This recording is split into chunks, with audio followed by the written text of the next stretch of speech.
Since she's got jungle fever, he's got jungle fever, they've got jungle fever, we're in love.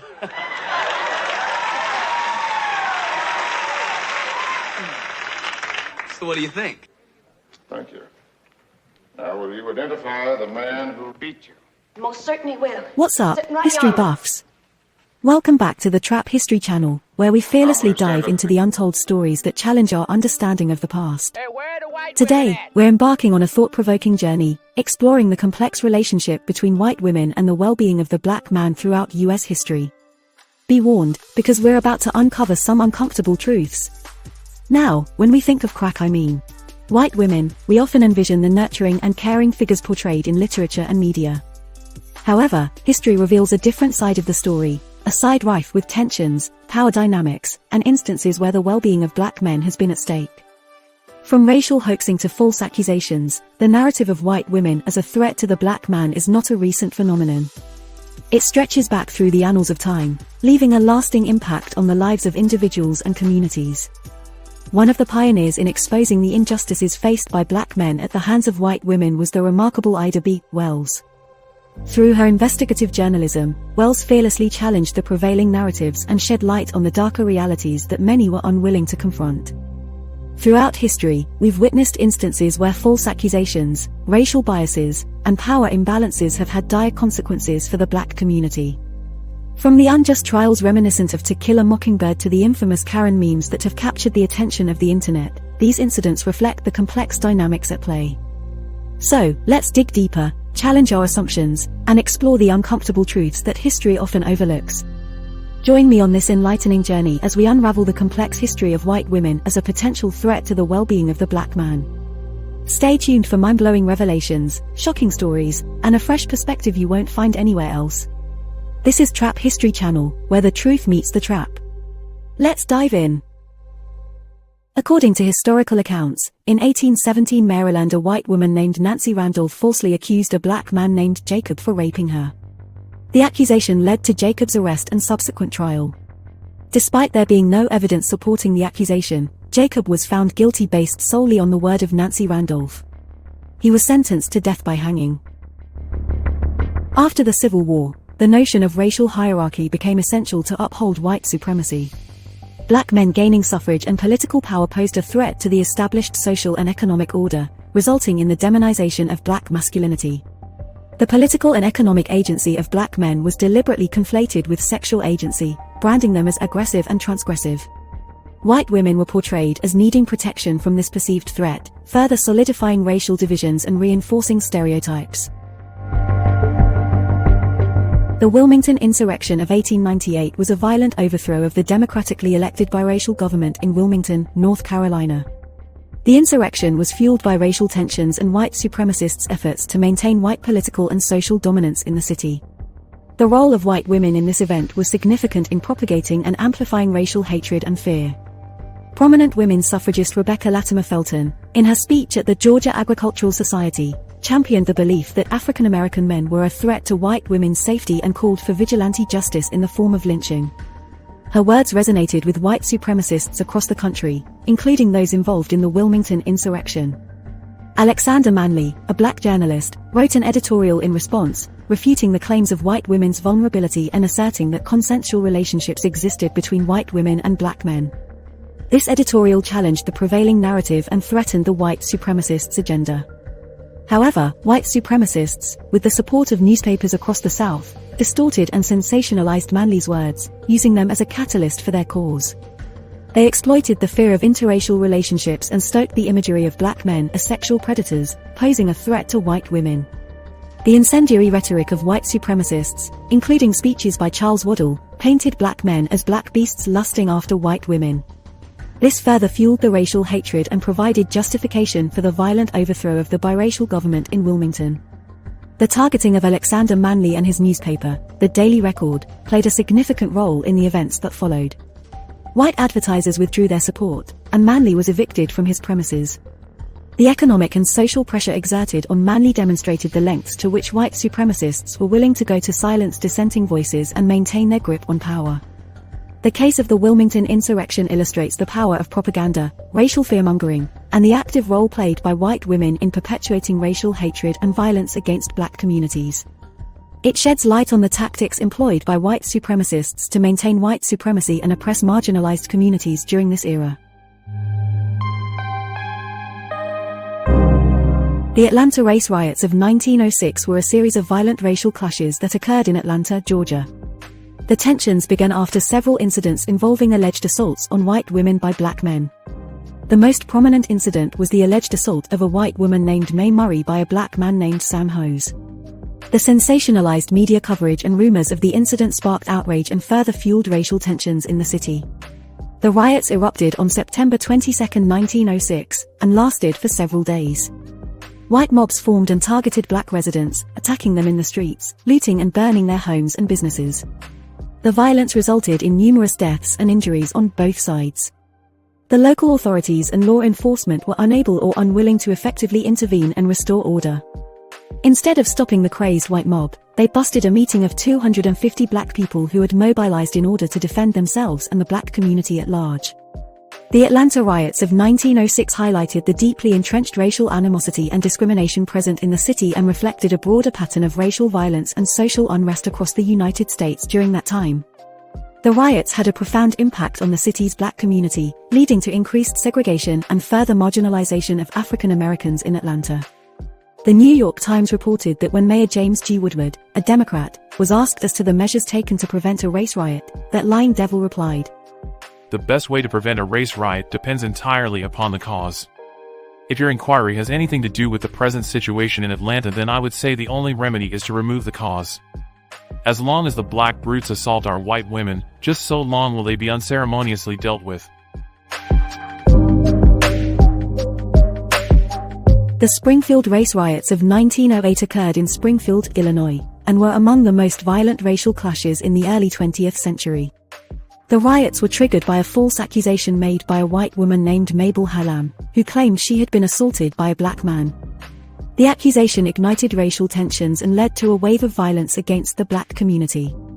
On August 14, 1908, a white mob gathered outside the Sangamon County Jail where two black prisoners, Joe James and George Richardson, were held. The mob demanded the prisoners be handed over to them. Failing to obtain the prisoners, the mob turned their anger toward the predominantly black neighborhood of Springfield's East End. Over the next 2 days, the mob rampaged through the community, looting, burning homes, and attacking black residents. The violence resulted in the lynching of two innocent black men, Scott Burton and William Donegan, who were falsely accused of crimes during the chaos. The Springfield race riots marked a significant turning point in race relations in the city and were a catalyst for the formation of the National Association for the Advancement of Colored People, or the NAACP. The Omaha race riots occurred in Omaha, Nebraska, in September 1919. The unrest began after a black man named Will Brown was accused of assaulting a white woman. A mob gathered outside the courthouse where Brown was being held, demanding his lynching. The situation quickly escalated into a full-scale riot. The mob attacked the courthouse, set it on fire, and lynched Will Brown. They also targeted the black community in the surrounding area, engaging in widespread violence, looting, and destruction of property. The riots resulted in the deaths of at least 2 white individuals and an unknown number of black individuals. In Omaha, many people viewed the riot through the lens of a conspiracy theory, believing it to be the result of an alleged plot orchestrated by Tom Dennison, a powerful figure in Omaha's political and criminal circles. According to a defector from Dennison's organization, there were claims that some of the attackers were actually white individuals disguised in blackface, acting on Dennison's orders. Supporting this theory, police reports indicated that one of the white assailants was still wearing makeup when apprehended. However, similar to other incidents tied to Dennison, no one was ever held accountable for their involvement in the riot. A subsequent grand jury trial confirmed this notion, stating that several reported assaults on white women were actually committed by white individuals wearing blackface. The grand jury also revealed that the riot had been planned and initiated by the vice element of the city, suggesting that hidden forces were actively working against those advocating for good government.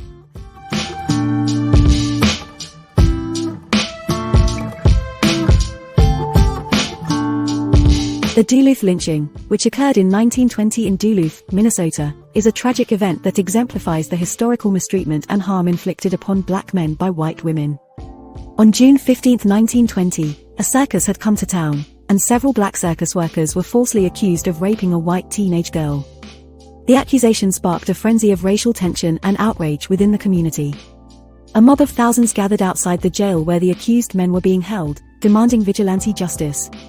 Despite efforts by law enforcement to protect the prisoners, the mob eventually overpowered the officers and brutally assaulted the black men. They were beaten, tortured, and eventually lynched, with 3 of them being hanged from a lamppost. The Tulsa Race Massacre, also known as the Tulsa Race Riot, occurred in 1921 in the Greenwood district of Tulsa, Oklahoma.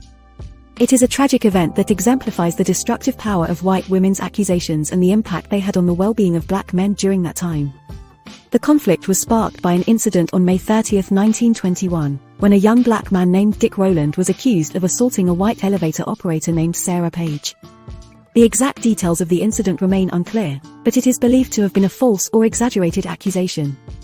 The accusation tapped into deep-seated racial tensions and fears, igniting a violent confrontation between the black and white communities. An angry white mob gathered outside the courthouse where Rowland was held, demanding his release to take matters into their own hands. Fearing for Rowland's safety, a group of armed black men arrived at the courthouse to protect him. A confrontation between the two groups quickly escalated into a full-scale riot. Over the course of 2 days, the Greenwood district, a thriving black community also known as Black Wall Street, was systematically destroyed. White mobs, armed with guns and other weapons, attacked black residents, looting, burning homes and businesses, and causing widespread devastation. Black men were specifically targeted, with reports of indiscriminate shootings and lynchings. The Tulsa Race Massacre resulted in the deaths of an estimated 300 black residents and the destruction of over 1,200 homes and businesses. Thousands of black residents were left homeless and displaced, and the once prosperous Greenwood district was left in ruins. The incident demonstrates how the false accusation against a black man by a white woman served as a catalyst for racial violence and destruction. It highlights the pervasive power dynamics and prejudices that portrayed black men as dangerous threats to white women, leading to severe consequences for the entire black community. The Rosewood Massacre in 1923 is a tragic example of how false accusations by a white woman, Fannie Taylor, fueled racial tensions and violence against the black community. Taylor falsely accused a black man of assaulting her, which triggered a violent response from a white mob. The mob attacked the predominantly black town of Rosewood, leading to the destruction of homes and businesses and the deaths of several African Americans. This is yet another of the many incidents that highlight the historical pattern of white women's accusations being used as a pretext to incite violence and harm black men, contributing to the overall threat they faced in U.S. history. The Scottsboro Boys case, which took place in 1931, exemplifies the role of white women in triggering racial tensions and endangering black men. The case involved false accusations of rape made by 2 white women against 9 black teenagers who became known as the Scottsboro Boys. These accusations led to a series of trials characterized by racial bias and injustice. Despite the lack of evidence, the boys were wrongfully convicted, highlighting the vulnerability of black men in a system that favored the accusations of white women. The Scottsboro Boys case sheds light on the historical pattern of white women's accusations being used to perpetuate racial injustice and further endanger black men. The Groveland 4 case, which occurred in 1949, showcases the impact of false accusations by a white woman on the lives of black men. The case involved allegations of rape made by a white woman against 4 young black men in Groveland, Florida. Despite significant inconsistencies and lack of evidence, the men were arrested and subjected to violence and racial discrimination. The false accusations fueled racial tensions in the community and resulted in mob violence, threatening the lives of the accused.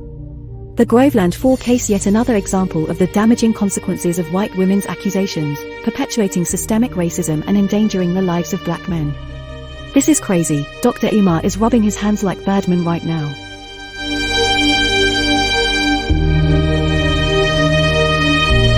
The case of Emmett, which took place in 1955, is a tragic example of the consequences of a white woman's false accusation and its impact on a young black man. Emmett, a 14-year-old African-American boy from Chicago, was visiting relatives in Mississippi when he was accused of whistling at a white woman named Carolyn Bryant. This accusation, later revealed to be false, led to the brutal kidnapping and murder of Emmett Till by white men. The case garnered national attention and became a catalyst for the civil rights movement. Emmett Till's open casket funeral, where his mutilated body was displayed, exposed the horrors of racial violence and injustice. The trial that followed, despite overwhelming evidence against the defendants, resulted in their acquittal by an all-white jury. And if you find fancy gentlemen ain't gonna do nothing about it, then you're just a bunch of lousy, yellow, stinking cowards. The whole bunch of you. And your fancy ass don't come to nothing. Your Mammon and your Miss May Ellen, it don't come to nothing, Mr. Finch.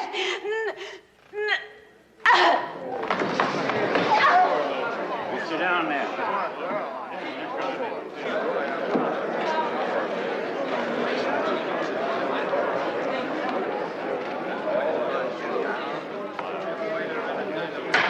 She's got jungle fever. He's got jungle fever. They got jungle fever. We're in love.